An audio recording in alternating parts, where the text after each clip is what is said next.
현금 배당의 지급 절차를 한번 보겠습니다. 우리가 12월 31일 보통 결산법인들이 많습니다. 1월 1일부터 12월 31일까지가 사업연도라고 얘기를 하고요. 이런 사업연도에 그래서 12월 31일에 이제 결산을 해서 12월 31일 현재 주주로 있어야 배당을 받을 권리가 생깁니다. 그래서 보통은 근데 한국 같은 경우에는 12월 31일에는 주식시장이 열리질 않습니다. 주식시장이 안 열립니다. 12월 30일 날 보통 폐장을 합니다. 폐장. 그런데 주식은 이익일 거래입니다. 이익일 거래. 다음 날 소유권이 이전이 됩니다. 소유권 이전. 즉 12월 30일 날 폐장을 하게 되면 12월 28일까지 주식을 사야 12월 30일 날 주주가 돼서 돈을 받을 수가 있습니다. 배당을 받을 권리가 생기게 됩니다. 따라서 12월 28일은 배당을 아직 갖고 있는 배당 부주가가 되고 배당을 갖고 있는 배당 부주가가 되고 12월 29일이 되면 배당을 받을 권리가 떨어져 버립니다. 이러면 배당 락 주가가 됩니다. 배당 락 주가가 된다.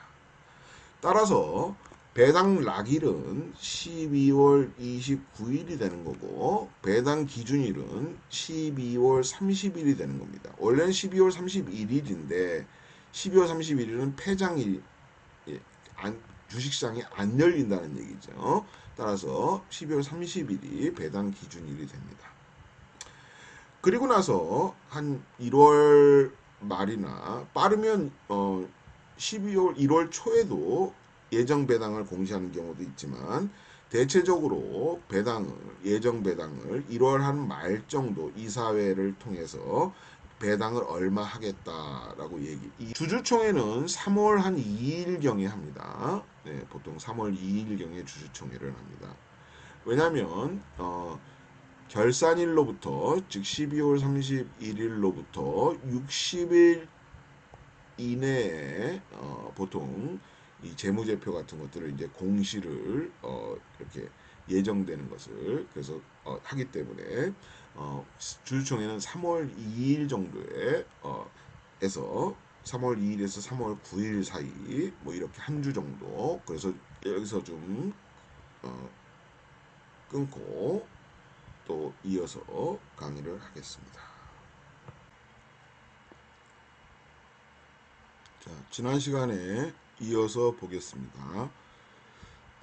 주주총회의 배당 결정일은 보통 3월 2일경 정도에 3월 2일에서 요 주 3월 2일이 포함된 주에 보통 일어나고 배당 지급은 일반적으로 4월 한 25일 정도까지 배당 지급이 일어납니다. 그래서 배당 지급까지 약 2개월이다 이렇게 얘기했는데 분기 배당이나 반기 배당은 예를 들어서 6월 30일이다 그러면 뭐 7월 한 25일경이나 이런 정도에 좀 일찍 들어오고요.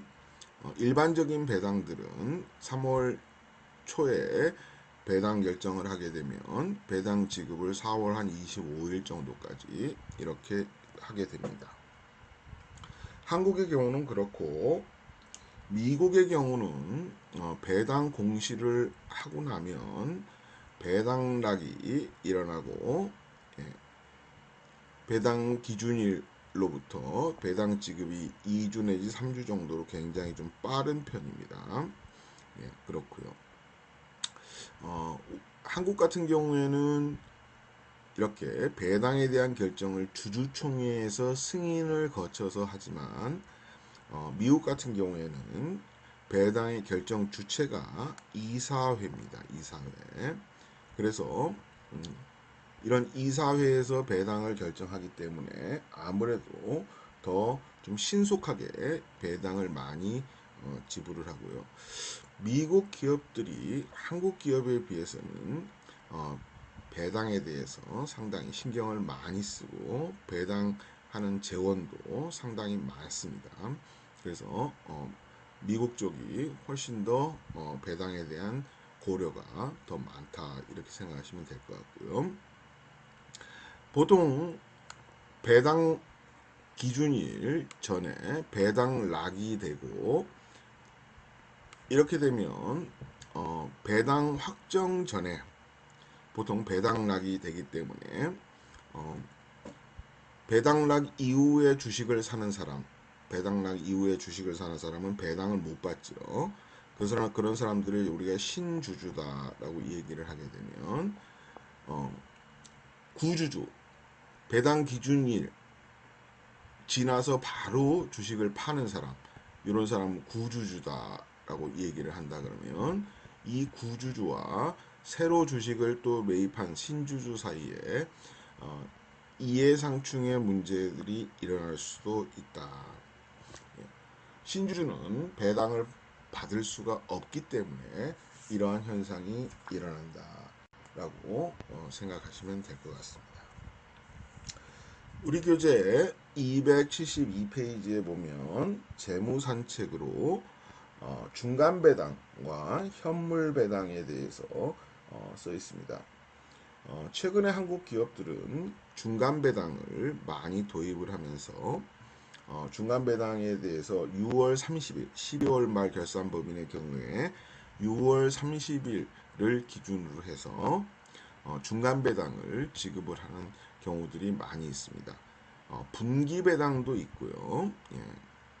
미국 기업들 같은 경우에는 매월 배당을 지불하는 경우도 있습니다. 한국은 아직 매월 배당 지급하는 경우는 없는 것 같고 보통 4번 분기에 한 번까지는 삼성전자 같은 경우에 분기에 한 번 이렇게 지급을 하고 있습니다. 현물배당이라고 해서 2011년에 한국 상법이 개정이 되면서 현물배당 제도가 도입이 되었습니다. 곧 한번 읽어보실 분들은 읽어보시고 272페이지에 뉴스 속 재무해서 나와 있는데 8월의 보너스 중간배당 올해는 60개사가 쏜다 해서 2019년도 기사가 나와 있습니다. 60개사 코스피 종목과 코스닥 종목 해서 2,000 종목이 넘는데 그 중에서 60개사가 배당을 중간 배당을 한다. 점차 중간 배당을 하는 기업들이 늘어나고 있습니다. 그래서 한번 관심 있게 보시면 되고 배당을 좀 많이 주는 경우에 특정한 연도에 배당을 많이 준 기업들도 좀 있습니다. 그래서 그러한 경우에는 보통은 이제 배당 수익률이 높다고 해도 한국 같은 경우에는 한 5% 내외 정도인데 특정 연도의 성과가 좋아서 배당을 좀 많이 주는 경우도 있습니다. 그런 것들은 한번 찾아보시면 될 것 같습니다. 자, 배당과 기업 가치로 넘어가서 한번 보겠습니다. 우리가 밀러와 모딜리아니가 마찬가지로 배당에 대해서 1961년도에 디비던드 팔러시, 그로스 앤드 더 밸류에이션 오브 쉐어즈 해서 저널 오브 비즈니스의 61년도 논문 275페이지 하단부에 있습니다. 그 MM의 61년도 얘기를 한번 여기서 보겠습니다. 완전 자본시장과 배당 무관련 이론이다 했습니다. 이거 무슨 얘기냐면 완전 자본시장 하에서는 배당을 기업이 얼마나 주든지 간에 기업 가치에 영향이 없다라고 보는 겁니다. 완전 자본시장이라고 한다 그러면 우리가 뭐 세금이라든가 이런 것들이 존재하지 않는 그런 시장을 앞에서 우리 완전 자본시장의 가정 한번 봤었습니다. 자, 현재 자기 자본만을 상환하고 있고 앞으로 1년 후에 해산될 예정이다. 0시점과 1년 후 시점의 현금 흐름은 각각 1,000만 원이다. 확실하게 예측된다. 정의 수년가를 얻을 수 있는 추가적인 투자안을 가지고 있지 않다. 현재 발행 주식수는 1,000주이며 자기 자본 비용은 10%이다. 했습니다. 자, 이럴 경우에 주식회사 서울 얘기입니다. 주식회사 서울이 두 가지 배당 정책을 한번 살펴볼 수 있겠다. 첫 번째 배당 정책은 현금 흐름과 동일하게 배당을 지급하는 정책이고요. 배당 정책 1입니다. 네. 여기 배당 정책 1. 그래서 0시점과 1년 후 현금이 각각 1,000만 원인데 이 1,000만 원을 다 배당으로 준다라는 의미가 되겠고요. 자, 그래서 이럴 경우에 주가는 어떻게 되느냐? 그러면 현재 1,000만 원 자, 발행 주의수가 1,000주니까 1,000주로 이렇게 나누어 주게 되면 만 원이 되겠죠. 그래서 현재의 만 원과 1년 후에 만 원에 대해서 현재의 만 원 나누기 1.1 자기자본 비용 10%니까 1년 후의 것은 0년도로 환산해주고 0년도의 것 더하게 되면 19,090원 90.9원이다. 이런 주가가 나오게 됩니다. 그런데 배당 정책 2는 초기의 배당을 그 시점의 현금 보름보다 더 많이 지급을 한다. 더 많이 지급을 한다. 어떻게 지급을 하느냐? 현재 주당 11,000원씩 배당을 하자. 1,100만 원 나누기 1,000주 이렇게 하게 되면 11,000원씩 배당을 한다. 그리고 1년도에는 얼마를 배당하느냐? 890만 원 나누기 1,000주 이렇게 하게 되면 8,900원을 배당한다. 11,000원 초기에 11,000원을 배당을 해도 11,000원 더하기 8,900원 나누기 1.1 이렇게 하게 되면 똑같은 19,090.9원이 이렇게 나오게 되더라. 여기서 돈이 1,000만 원 들어오는데 1,100만 원을 배당으로 주기 위해서 돈이 모자르니까 신주주에게 100만 원만큼 주식 발행을 한다 이거죠. 그래서 마이너스 100만 원. 이건 1,000만 원이랑 똑같은 금액이죠. 그리고 신주주에게 이 100만 원에 자기 자본 비용 10%를 고려한 110만 원만큼 준다. 두 개 합치면 또 1,000만 원이 됩니다. 그래서 구주주의든 신주주의든 관계없이 주가가 동일하게 움직인다. 이것을 배당 정책 2로 설명을 하고 있습니다. 즉 이것을 자기 배당이다. 이렇게 홈메이드 디비던드다라고 얘기를 하는데 어떤 정책을 하든지 간에 배당 정책의 변경에 의해서 주식 가치가 영향을 미치지 못한다라는 것을 얘기를 하고 있습니다. 이런 경우에는 근데 세금이 존재하지 않는 경우고요.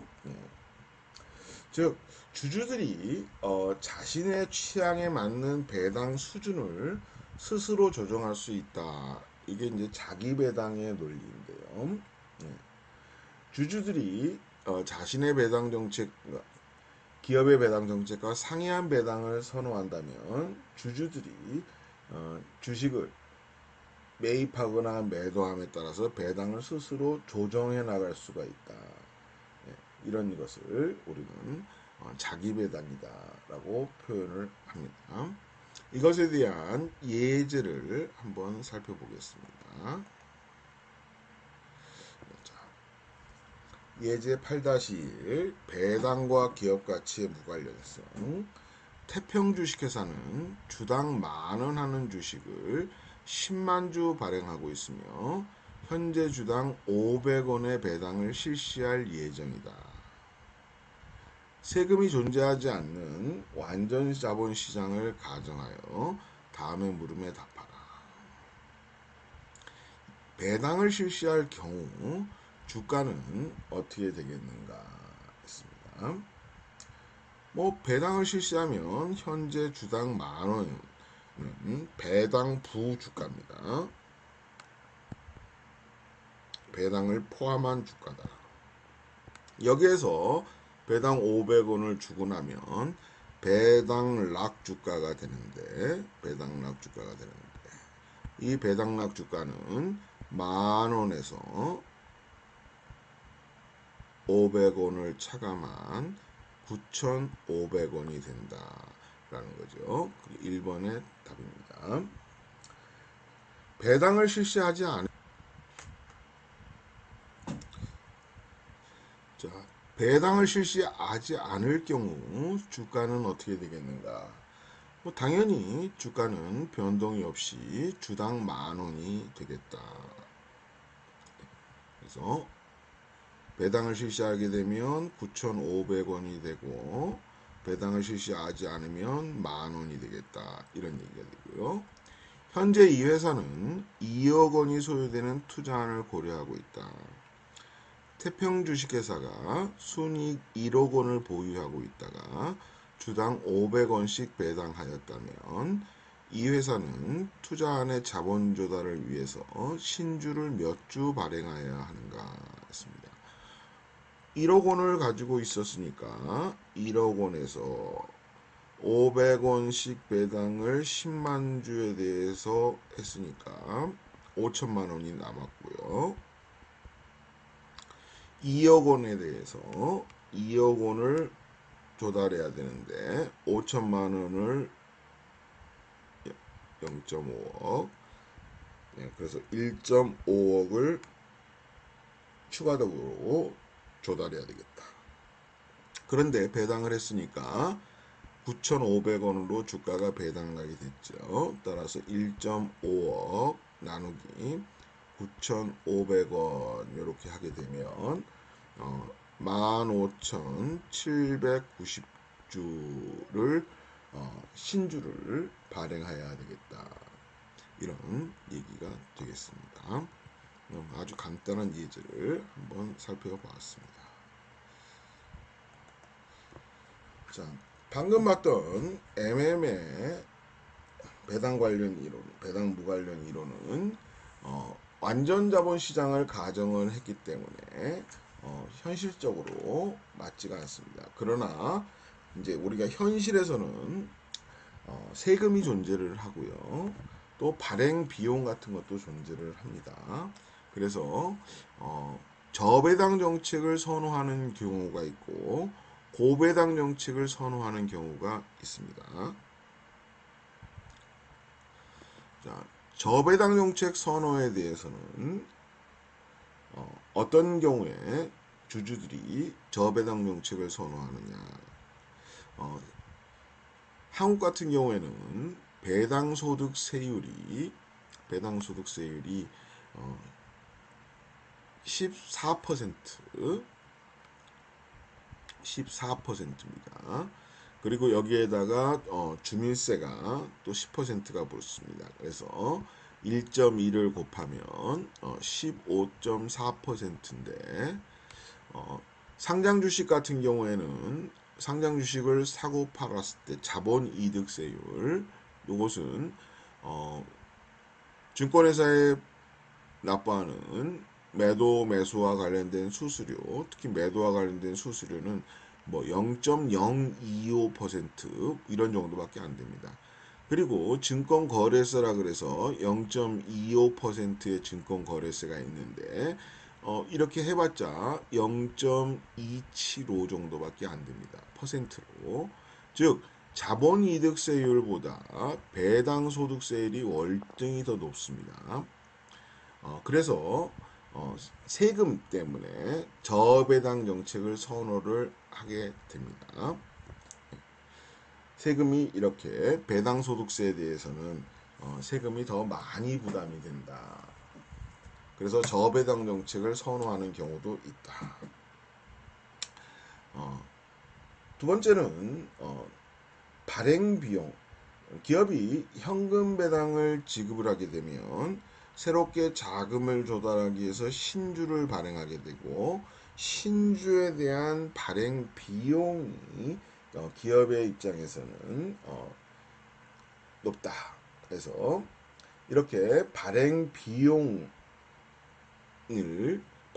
결국 기업이 부담하니까 기업의 가치를 그 부분만큼 감소시키는 요인이 되겠죠. 그래서 배당을 주지 않아도 좋다. 이렇게 보는 것이 저배당 정책에 선호하는 쪽에서 얘기하는 거고요. 반면에 고배당 정책의 선호, 이것은 일단 손안에 돈이 들어와야 주식은 이미 사서 계속 갖고 있다고 보면, 꾸준히 갖고 있다고 보면 돈이 일단 손에 돈이 들어와야 된다. 그래서 불확실성, 현재의 배당이 어떤 불확실성을 감소시키는 요인이고 현재의 수입을 선호하게 된다. 현재의 수입을 선호하게 된다. 그래서 그냥 주식을 갖고 있으면 발행 보유 주식 수는 변치 않습니다.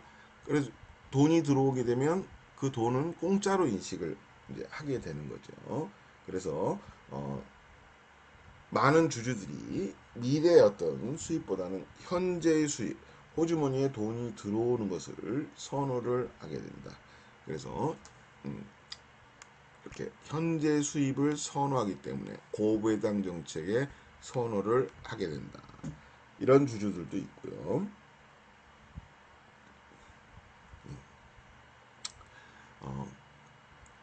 이렇게 뭐 돈이 필요하면 고배당 정책을 하지 않는 기업의 경우 자기 배당을 통해서 자기 스스로 조정을 할 수 있다라고 얘기를 하는데, 주식을 매각할 때 매매 수수료, 증권거래세 아주 사소하더라도 이런 거래 비용 같은 것들이 발생을 한다. 또 주식 매각은 심리적으로 투자 원금을 없앤다는, 즉 보유 주식 수를 줄인다는 이런 심리적 이유가 있습니다. 그래서 주식 매각은 상대적으로 꺼리게 되더라. 예. 그래서 돈이 필요한 사람은 자기 배당을 통해서 자금을 조달해서 하기 때문에 고배당 정책이 필요 없다고 얘기를 하는데, 그런 것이 문제점이 좀 있더라라는 얘기입니다. 그래서 현재의 수입을 선호한다. 현재 주주들 호주머니에 돈을 넣어주면, 배당을 주면 그만큼 투자자들은 미래의 불확실성을 감소시키게 되더라. 그래서 현재의 배당을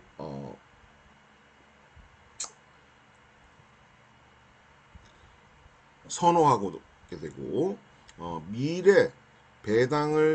현재 배당을 주지 않고 미래 배당을 증가시킨다는 얘기는 미래 불확실성을 증가시키고 요구 수익률을 상승시키게 되더라. 그래서 결과적으로 주가가 감소하게 되더라. 이게 이제 고든의 주장입니다. 따라서 현재의 배당을 선호하게 되더라. 고배당 정책의 선호에 대한 얘기입니다. 그래서 저배당 정책의 선호에 대한 요인, 고배당 정책의 선호에 대한 요인들이 있는데 일반적으로 주주에 따라서 투자자에 따라서 투자자들의 요구에 따라서 배당을 많이 주는 기업을 선호하는 경우가 있고 배당을 적게 주는 기업을 또 선호하는 경우도 있습니다. 그래서 그거 다시 한번 보도록 하겠습니다. 자, 배당 정책에 대한 현실적 설명이었습니다.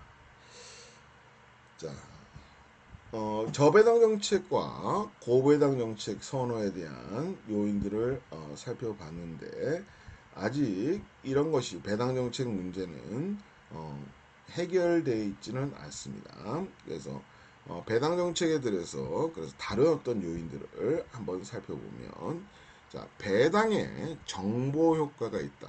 정보 효과. 즉 투자자들은 기업 내용을 잘 모른다.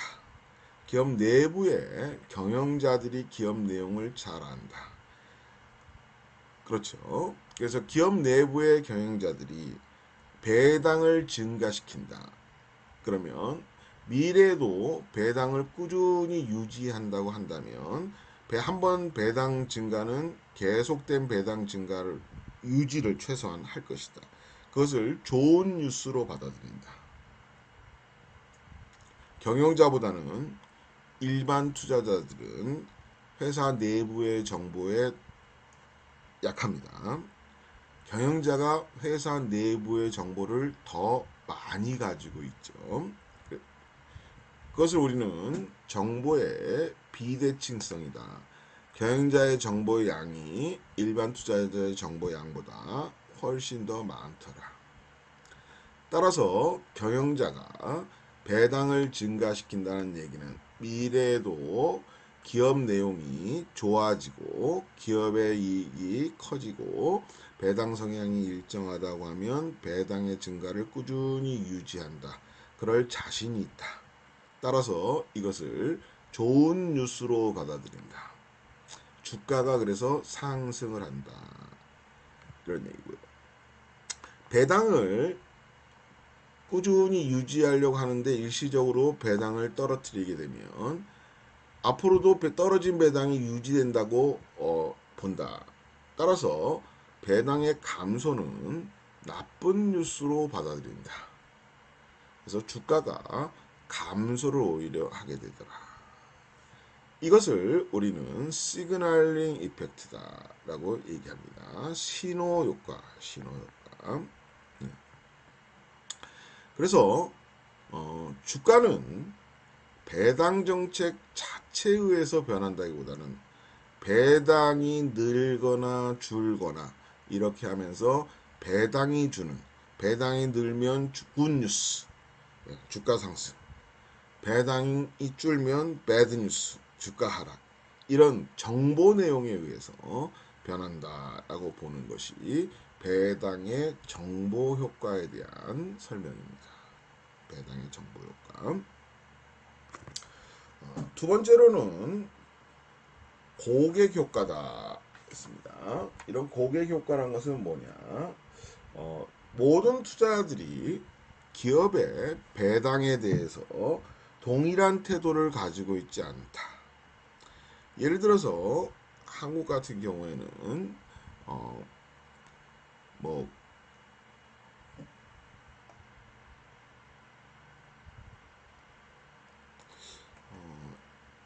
이렇게 종합소득세 세율이다 해서 과세표준 뭐 이런 이것저것 다 공제하고 나서 과세표준이 1200만원 이하면 6%, 1200만원 초과 4600만원 이하면 15%, 4600만원 초과 8800 이하면 24%, 8800 1억 5천 초 이하면 35%, 1억 5천만원 초과 3억 원 이하면은 38%.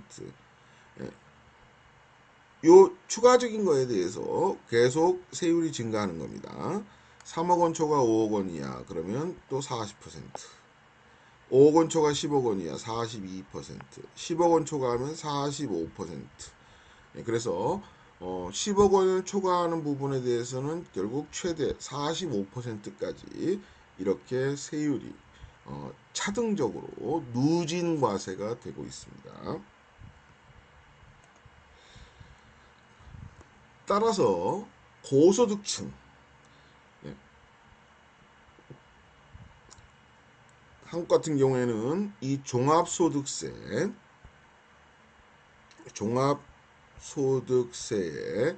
금융소득,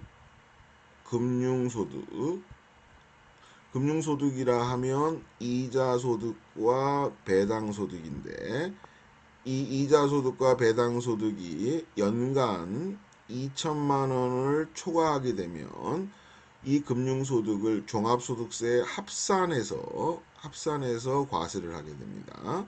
그래서 금융소득이 많은 사람들은 이 종합소득세를 누진 과세가 되기 때문에 이 종합소득세가 누진 과세가 되기 때문에 오히려 15.4%만 세금을 내는 것이 아니고 15.4% 분리과세라 하면 2천만 원 이하는 15.4%만 띄고 추가적인 세금을 내지 않습니다. 그런데 2천만 원이 넘으면 종합소득세 합산해서 누진과세를 해서 최대 45%까지의 세율을 부담해야 됩니다. 그런 고소득층 같은 경우에는 배당 많이 주면 세금도 많이 내니까 이런 것은 싫어합니다. 그래서 저배당 기업을 선호를 하게 되고, 반면에 6% 뭐 이렇게 저소득층 같은 경우에는 낮은 세율을 적용받으면 오히려 고배당 기업을 선호하게 됩니다. 그래서 이것을 우리는 고객 효과다, 이렇게 부릅니다. 기업들의 배당 정책이 주주들의 선호와 일치하면 어떠한 기업도 단순히 배당 정책을 변화시키기 위해서 그 가치에 영향을 미칠 수는 없습니다. 자, 배당 정책의 실제에서 배당을 기업이 높은 배당을 지급해야 될 이유도 있고 낮은 배당을 지급해야 될 이유도 있습니다. 실제로 기업들은 그렇다면 특정 기간에 배당 수준을 어떻게 결정해야 되는가? 이것은 기업마다 기업의 현재 상황에 맞추어서 가져가야 된다. 그래서 자녀 배당 정책부터 한번 보면 기업이 자금 수요가 많은 기업, 예를 들어서 우리가 기업에 우리가 뭐 마케팅에서 프로덕트 라이프 사이클,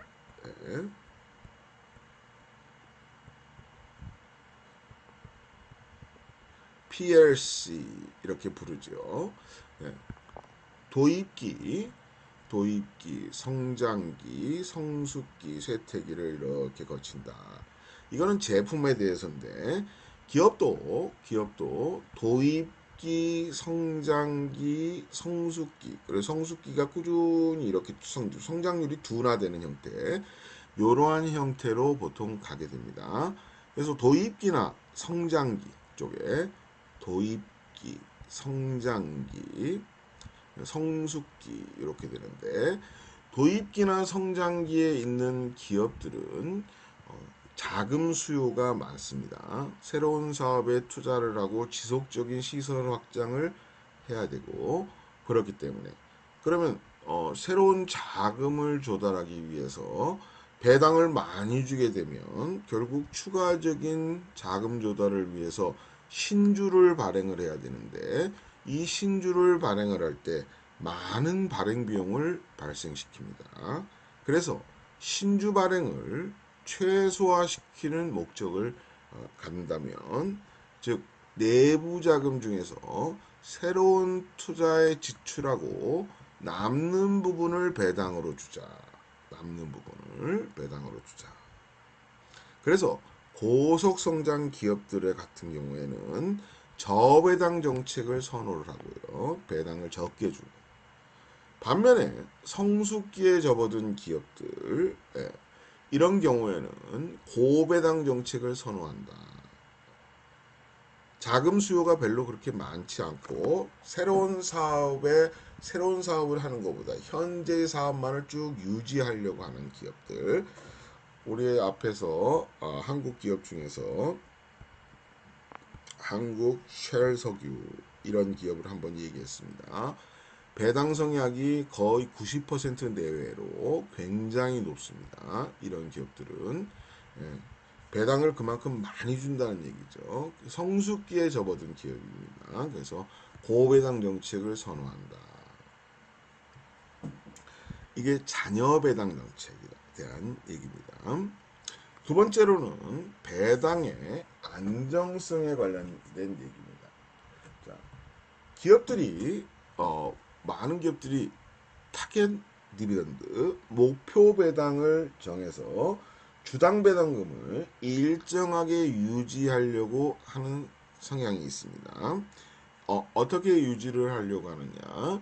뭐 앞에서도 언급을 했던 KTNG 이런 기업 같은 경우에는 주가가 지금 8만 원대 초반 정도를 형성하고 있는데 이런 기업들이 배당을 올해 배당 4,800원 줬을 겁니다. 작년도도 4,800원 정도 줬고 재작년에 4,400원 정도 줬고 그전에는 4,000원 정도 줬습니다. 배당을 꾸준히 상승시키면서 유지, 상승 혹은 유지로 안정적으로 가져가려고 합니다. 배당을 안정적으로 가져가려고 한다. 이게 목표 배당입니다. 그러면 이렇게 배당을 안정적으로 유지하려고 하는 이유가 뭐냐? 미래 배당에 대한 어떤 예측력을 높이고 정보 전달의 효과, 앞에서 배당을 조금이라도 느리면 배당의 증가, 뭐라고 했습니까? 굿뉴스, 좋은 뉴스다. 그래서 주가가 상승, 이렇게 얘기했습니다. 배당의 감소, 배드 뉴스다. 주가 하락이다. 이렇게 얘기했습니다. 이런 정보 전달, 신호 효과가 있다. 그래서 이렇게 배당의 안정성을 유지하려는 속성이 있다. 또 이제 한국 같은 경우에도 좀 자본주의가 심화되고 또 고령층이 증가하고 하면서 자산가들이 배당을 가지고 이 생활을 유지하려고 하는 경우도 많이 있습니다. 그래서 안정적인 배당 수입을 주는 기업들을 오히려 선호를 하는 경향들이 많이 생겼습니다.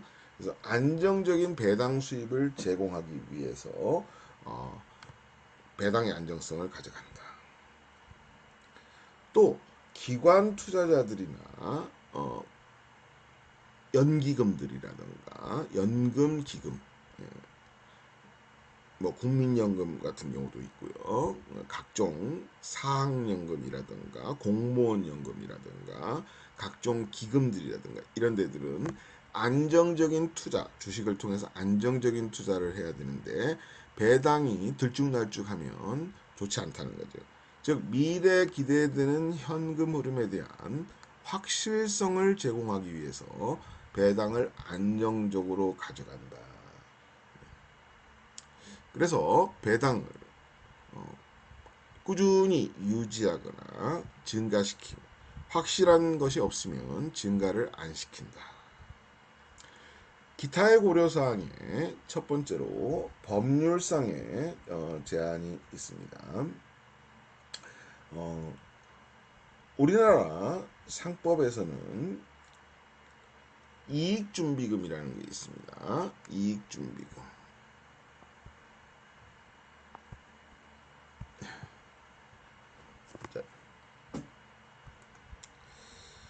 자, 이익준비금이란 건 뭐냐면 회사는 그 자본금이 2분의 1이 될 때까지 매 결산기 이익 배당액의 10분의 1 이상을 이익준비금으로 적립하여야 한다. 상법 458조 이렇게 이익준비금이라는 조항들이 있습니다. 그래서 이것은 법에서 상법에서 정한 강제로 법정 적립금입니다. 이런 법정 적립금의 규정들이 있기 때문에 배당을 좀 제한하는 요소가 됩니다. 두 번째로는 앞에서 채권하면서 한번 얘기를 했지만 회사가 회사채를 발행을 하게 되면 사채약정서라는 것을 쓰게 되는데 이 사채약정서에 원금의 상환을 일시불로 원금의 상환을 해야 되기 때문에 원금을 갚기 위한 감채기금의 적립이라든가 감채기금의 적립을 하기 위해서 이익잉여금 혹은 감채적립금 이런 것들을 쌓아놓게 만듭니다. 그러면 배당의 재원이 줄어듭니다. 그래서 배당을 제한하는 이런 조항들을 집어넣을 수 있습니다. 세 번째로는 기업의 유동성입니다. 그래서 기업이 배당을 주려고 하면 현금이 있어야 되는데 은행으로부터 차입이 곤란하고 유동성이 좋지 않고 그러면 배당을 지급하지 않거나 배당을 축소할 수 있습니다. 따라서 이런 경우에는 주식 배당을 주는 경우도 존재합니다. 네 번째는 기업이 어떤 차입 능력입니다. 차입 능력.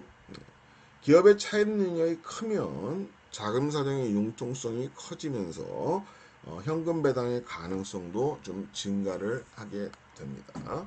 그래서 차입 능력이 좋으냐 나쁘냐도 어떤 배당을 주는 요소에 고려해야 될 사안이 되겠습니다. 다섯 번째로는 기업의 지배권입니다. 기업들이 많은 배당을 한다면 미래 투자 기회에 대한 신주 발행의 필요성이 커지게 된다.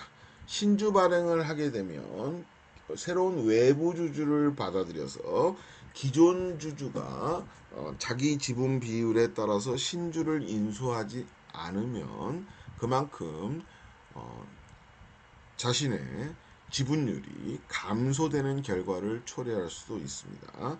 그래서 이런 경우에는 배당을 좀 제한하는 경우도 있다. 자, 여기까지 일단 끊고 또 다음 시간 보겠습니다.